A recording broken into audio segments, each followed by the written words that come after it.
Hi hello welcome to weekend మామ అండి. ఈరోజు అనగా 19/8/2024 తాలూకా ప్రత్యేకత ఏంటంటే 4 పండుగలు కలిసి వచ్చాయండి. 4 పండుగలు ఏంటి అని అనుకుంటున్నారా? ఒక్కొక్కటి చెప్తాను, తినండి.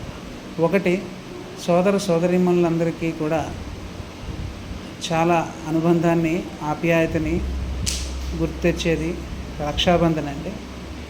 అంటే రాఖీ పండగ ఈరోజే కావడం విశేషం. దానికి తోడు జంధ్యాల పౌర్ణమి అండి. యజ్ఞోపవేతాన్ని మార్చుకునే పవిత్రమైన రోజు, దాన్ని జంధ్యాల పౌర్ణమి అని అంటారు కూడా. అది కూడా ఈరోజే కావడం విశేషం.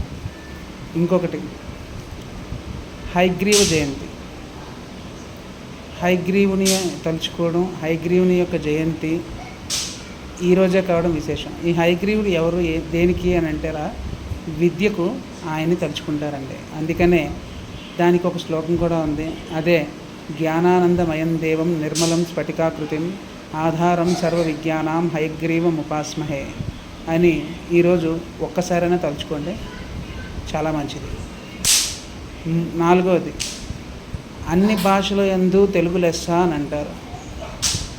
అలాగే మొత్తం అన్ని భాషలు కూడా సంస్కృతం నుంచే ఉద్భవించాయి. అంటే సంస్కృతం ఆధారంగానే ఒక్కొక్క భాష కూడా వస్తుంది అని చెప్పి చాలామంది రీసెర్చ్ చేసి మరీ చెప్తున్నారండి.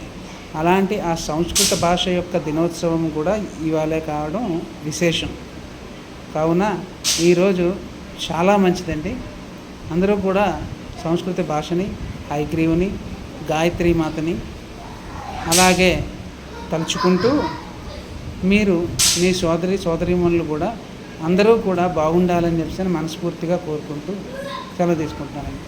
Thank you.